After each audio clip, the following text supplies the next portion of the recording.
Salut les amis, salut tout le monde et bienvenue une fois de plus sur votre chaîne d'information préférée, Club Info.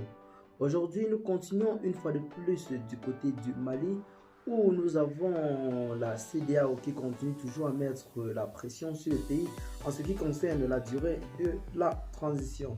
À ce sujet, le colonel Assimi Goïta semble avoir préparé une véritable technique militaire qui lui permettra de résister face à ces sanctions de la CEDEAO ou alors à cette pression. Le médiateur de la CEDEAO pour le Mali, Goodluck Jonathan, est attendu ce mardi ou mercredi du côté de Bamako pour tenter de trouver un accord sur la durée de la transition. Suite et pas fin entre le Mali et la CEDEAO. Le médiateur de la communauté économique des États de l'Afrique de l'Ouest en abrégé CEDEAO pour le Mali, l'ancien président nigérien Goodluck Jonathan est attendu ce mardi ou mercredi du côté de Bamako.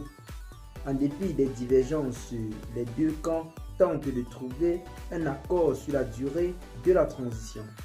Le chef de l'État malien Assimi Goïta avait carte blanche pour dérouler une transition de 5 ans selon les conclusions des assises de refondation de décembre 2021.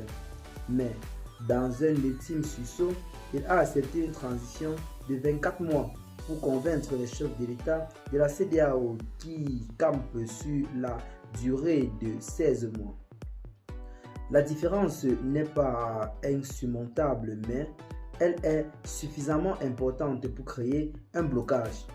L'urgence pour le Mali est d'y arriver à faire plier le bloc régional et d'élever l'embargo décrété en janvier 2022 contre le pays qui nuit véritablement l'évolution économique du pays. Mais cette issue ne serait envisageable que s'il y a d'accord entre les deux parties sur la durée de la transition. Cette énième visite de Goodluck Jonathan, qualifiée par certaines comme celle de la dernière chance pour le Mali, viendra donc mettre en quelque sorte un terrain d'entente entre les deux. La CEDEAO mise devant les faits accomplis.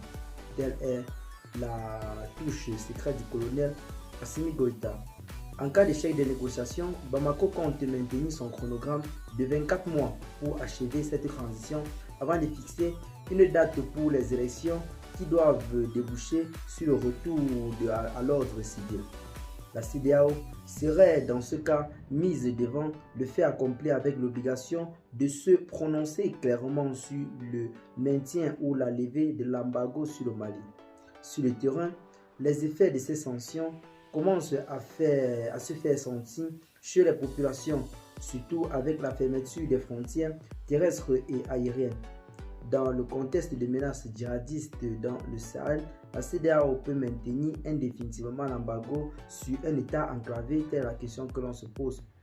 À côté des sanctions économiques de l'Union économique et monétaire ouest-africaine, abrégée UEMOA, qui commence à inquiéter les banques exposées à certains risques face à l'accumulation des impayés de l'État malien dont les avoirs sont gelés par la Banque centrale des États de l'Afrique de l'Ouest en abrégé BCEAO, basé du côté de Dakar.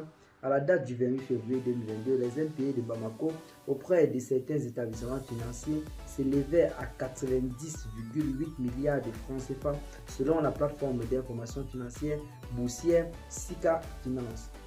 Au niveau interne, les banques maliennes décrissent des créances des autres pays de la zone UEMOA ne peuvent pas être payées en raison de la suspension des transactions commerciales et financières entre le Mali et d'autres pays de la CEDEAO.